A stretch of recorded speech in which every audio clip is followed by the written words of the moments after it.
Hello everybody, it's Jim the Gentleman Crafter, and tonight I wanted to show you the steps for making the box portion. We're going to do 3 of these boxes to make this, or you can do as many as you want, to make this traveling delusional ink spray box. It holds anything you want, but that's what I'm using it for, is my ink sprays. Okay, and I don't have it all clipped down, but that's what it looks like. So we're going to do one of the boxes right now. So last night on Ustream, I just didn't. I don't think I was clear enough on what I needed to do, or what needs to be done. And so I'm grabbing a 12 by 12 sheet of paper. I'm turning it down. And I'm taking my ruler, and I am marking it 3/4 of an inch up from the bottom, like so, with my pencil. And then the next thing I'm going to do is I cut 4 pieces. 1 second, I'll get the measurements. Okay, I'm back. I'm sorry, you know guys, I have Fiona with me tonight. It's usually the other way around. Everybody. So Fiona, say hello to Fiona. Fiona, say hello to everybody. Oh, I missed it again, sorry. She's here with me on Skype. And the measurements that we're gonna cut out of chipboard is, you want 1 piece that's 4.5 by 5 3/4. You want 2 pieces that are 1 3/4 by 4.5, and you want 2 pieces that are 1 3/4 by 5 3/4. Okay, and actually we're going to start with these on our line here. I'm going to run it through my Xyron because it's quick for me. You can use anything you want. You can use ATG or glue, anything you really want to adhere it to the piece of paper. So I'm going to do those real quick. I'm just going to throw them in.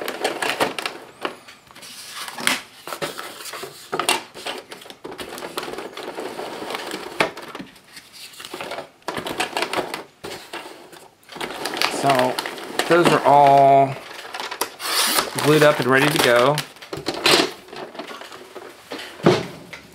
Then I'm going to use my Teflon bone folder from Scrabadabadoo.com, and I'm just going around the edges because the adhesive, it's just better. The adhesive gets nearer, closer to the chipboard. So that's what I'm going to do real quick.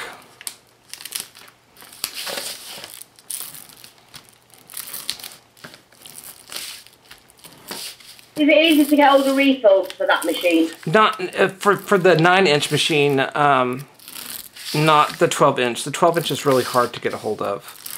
And I finally found a place that sells them, and it's called stickermaker.com. Fiona just asked if the refills were hard to get a hold of for the machine. And on the Creative Station, I think that's what it's called. The 9-inch Creative Station, you can get it at any craft store here in the United States. So, and once again, use whatever adhesive you want to use. This is just quick and easy for me to show you. So I'm going to start with my long piece. That's going to be the 1 3/4 by 5 3/4 piece first. And I'm going to use, you could use a ruler if you want to center it. I'm just going to eyeball it and put that in the center on that line, right? Oops. Right there, just right on that line that we made with our pencil. Then I'm going to take my Tim ruler, my Tim Holtz ruler, and it is somewhere missing. Hold on, I'll find it. Okay, found my ruler. Okay, so I'm going to use my Tim Holtz ruler, and I'm going to use that as a gap guide. That's what I call it. Just to make sure that you're leaving an 1/8 inch channel in between the two. And so I'm going to line my next piece up, which is a 4.5 by 5 3/4 piece, up to the top, above this piece, and glue it in place. Okay. And then I'm going to take my last 5 3/4, my 1 3/4 by 5 3/4 piece, and put that above that with my ruler again, leaving an 1/8 inch gap. There we go. Okay. And then I'm going to turn my piece of paper horizontally And I'm going to add my 2 little pieces that are 1 3/4 by 4 1/2 above that on the middle long piece, the big piece. Right there. And then again on this side, I'm going to flip my paper this way and add this piece on the opposite side, just like that. Okay? And then I'm going to take my brayer, which you don't have to use. I'm going to turn the paper over, and I'm going to just adhere these down a little bit better to the pattern paper. And this is Cosmo Cricket's circa 1934 paper that I'm using. I love it. Okay, the next thing I was telling everybody in the class last night is if you just take a piece of chipboard and cut it to 3/4 of an inch, I mark my tool, I put 3/4 of an inch here, and I do it on both sides, and then I put a hole, punched a hole in it here so I could hang it on my bulletin board. Just so we could, it's just a great tool to use when you're doing stuff like this over and over again. And since we're making so many layers to this box, it's a handy tool to have. And once again, you could have used that here to start it off with on the bottom instead of using your Tim Holtz ruler or a ruler to mark the 3/4 inch.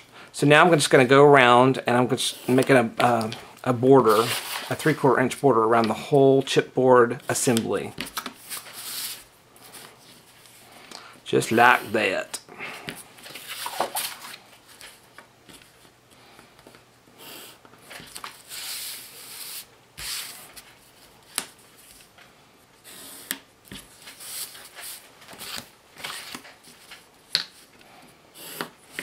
It's a handy dandy way of getting the same measurement all the way around. That's cheap, inexpensive. You could use a ruler if you'd like.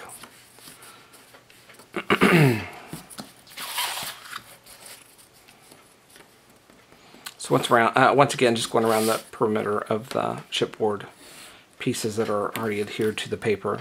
Now I'm ready to cut it out, and I'm going to use my craft knife. I'm just going to cut on those lines. The outside 3/4. I want to leave a 3/4 inch border all the way around.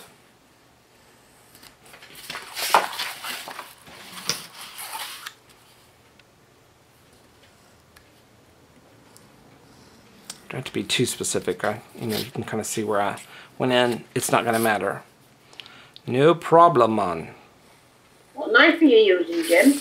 Martha Stewart's craft knife. Right. Is it a changeable blade? Changeable blade, which needs probably to be changed.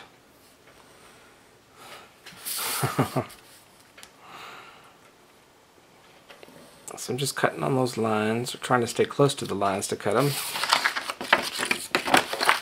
This is mainly going to be covered up, and it's going to be your tabs to make the box, so you don't have to be too wonderful with your cutting. Doesn't have to be too exact. But hold on to this piece of paper because we're going to need it in a second.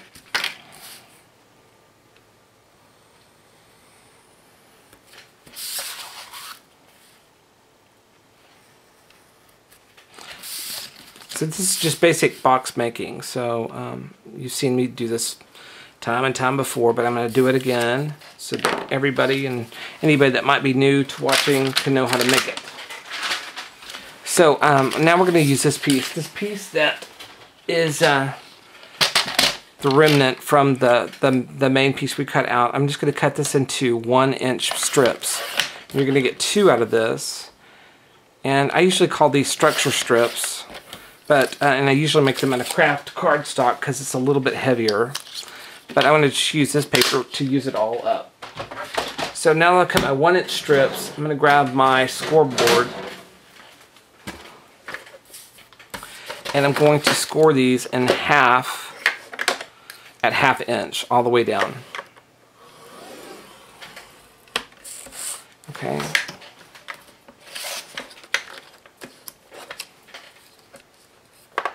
So score both of those. And then you can put your scoreboard away. And I'm out of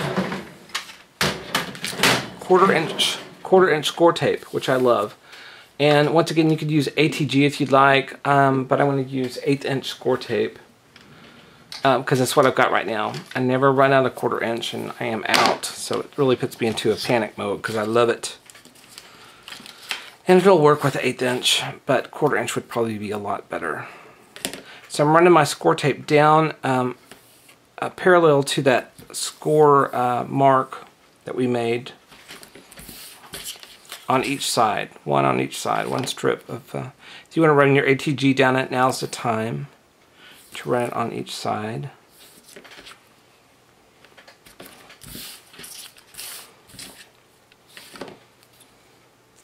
And then I'm going to cut pieces from it that are going to be, I'll need 2 that are 4.5 inches and 2 that are 5 3/4 inch. And I'll show you what I'm going to do with them here in a second. Okay, so I'm going to grab my trimmer and cut 2 at 4.5.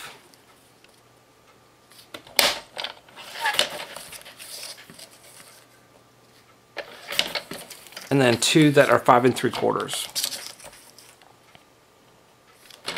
So just, you know, probably would be better just to go a little shy of those measurements. So a little shy of 5 3/4, just by about 1/16 of an inch, or just a little bit over is what I would say. Okay, so that's done. So I'm going to take my pick or anything. I don't have fingernails, so I like to use my pick to pull off the backing of the tape. And I'm going to take my first one, and it doesn't matter where you start, but this just happens to be the 4.5 inch one. I'm folding it against itself first to kind of get that V shape going. And then I'm going to stick it down into the channel of the 4.5 inch side that separates them, that 1/8 inch gap that we used earlier. I'm going to put one there. Turn the paper, do the same thing on the other side. So against itself, pull the tape backing. This just helps support it. You didn't have to use this, but it just helps make a stronger box. So I'm going to put that in there and line it up and adhere it down. Same thing to the 5 3/4 inch sides. Against itself again. Pull the backing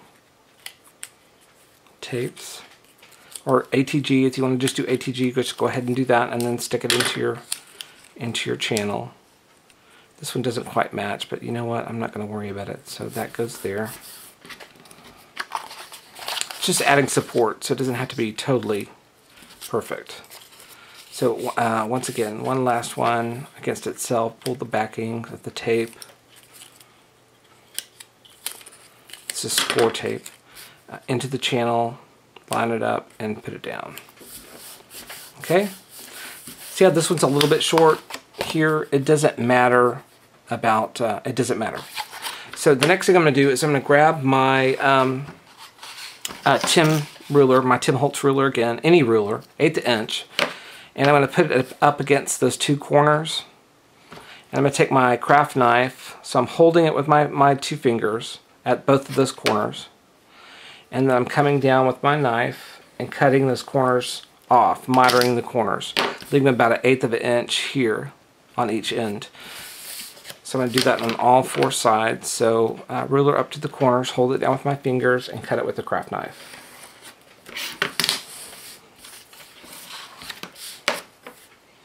That way I can do 2 at once instead of doing each corner. And you could do this with scissors. Just make sure that you have leave 1/8 inch piece of paper right there at the corner, because you'll see, like right there, I cut it a little bit too close, and that's going to be okay because I'm going to cover it up. So anyway, the next thing we're going to do is we're going to take our scissors, and I'm going to cut from this corner into that corner, just like that, on all 4 of the corner pieces. From corner to corner. Corner to corner. Okay? That's done. Next thing I'm going to do is I'm going to take my score tape again, and this time I'm going to use my 1/2 inch. You could use 1/8 inch, you could use whatever you want, ATG, whatever. So I'm going to put that there and here. I'm going to take my tabs at the bottom.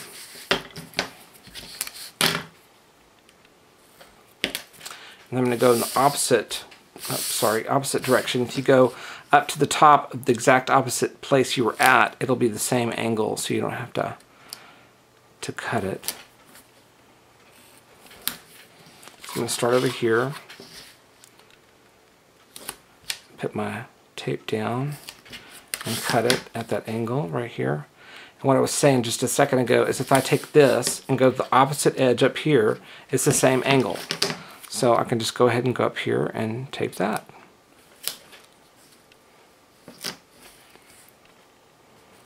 Okay, and then next thing I'm going to do is I'm going to pull the tape backings on all these edges and adhere them to the chipboard, just like that. It doesn't matter where you start, whichever end you want to start on, it doesn't matter.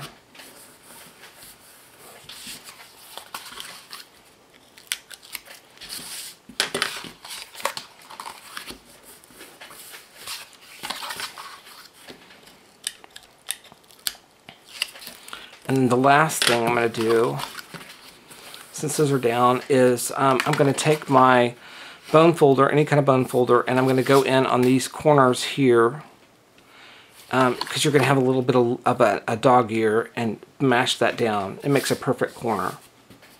So mash those in. You could go in and down, which would probably be the best thing to do, but if you just go down, that makes a nice corner as well. So I like the way you use the word mash. Mash! Mash them down. Okay, so the next thing we want to do, since this is the front of the box, this end, the longer ends are going to be the front. I like to put my seams, and I'll show you what I'm talking about with seams. I like to put my seams on the side. My seams would be here on these shorter sides. So that you have a nice, clean front panel with no seams. Otherwise, it would be just like that, and you'd see the little tabs come over. Okay, which you know may turn you on. Just add some brads on each end, and it makes it look cool. But I just want this to look clean for me, and so I'm gonna do that like that. So that's how we're gonna do it. So the first thing we're gonna do is we're gonna take these two shorter sides, pull in the tabs, and for purposes of speed, I would normally tape this again with some score tape because it's a really strong tape, but I'm going to use my glue since it's here and it's on, and I'm going to put this on this tab and line up that corner with that corner, and adhere the tab right here to the side panel. So I'm adhering the smaller side, the 4.5 inch side, to the 5 3/4 inch side inside it. First thing. Then I'm going to do the same thing on the opposite side. Add a little glue. Once again, score tape. Whatever you got would be good. Something strong that will hold the box together. I'm going to line up the corners and glue my tab in place. And then I'm going to go around and do the same thing on the opposite side with my two tabs. And I'm going to start with my glue.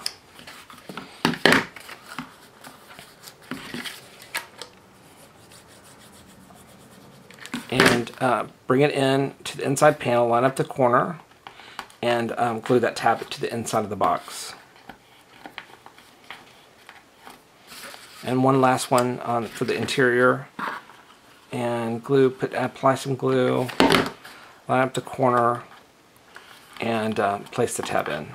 Adhere the tab onto the inside. Okay. Sorry, let me work some of this glue off. There we go. So for the outside now, you've got these tabs.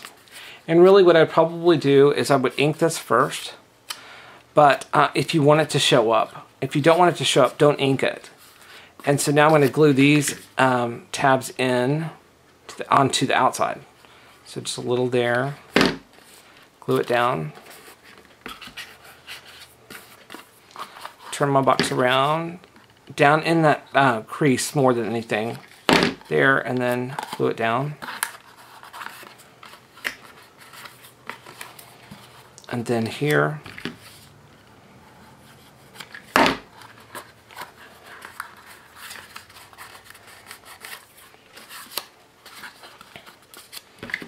And then there.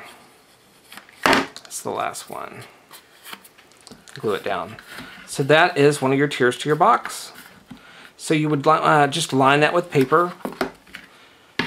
And you'll have one of your tiers to your boxes, and you would want to make 3 or 4 of these for your traveling spray box, okay? So just line that with paper just by measuring, coming in probably about 1/8 of an inch on each side. So this one's going to measure 5 3/4, so come in about 5 5/8. And on the width, it's going to measure around 4 1/2, so come into about 4 3/8 if that makes you happy. If you don't want to, just go all the way out to the side as much as you can and just cover it. And then for the inside edges, it looks like it's going to be about 1 3/4 all the way around. Actually, yeah, 1 3/4 all the way around is what I've cut. So 4 panels here and 1 panel for the bottom, just covering the inside, lining the box, which should look like, let me show you, like that.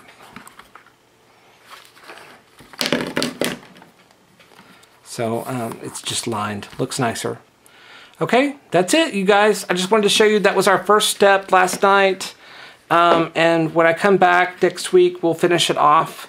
Well, I'm going to go ahead and line the boxes, and then we'll add the hardware to it. So I just wanted to show you what that looks like in slow-mo without interruptions. So anyway, thanks so much, and I appreciate y'all. Have a great night, and I'll see you later.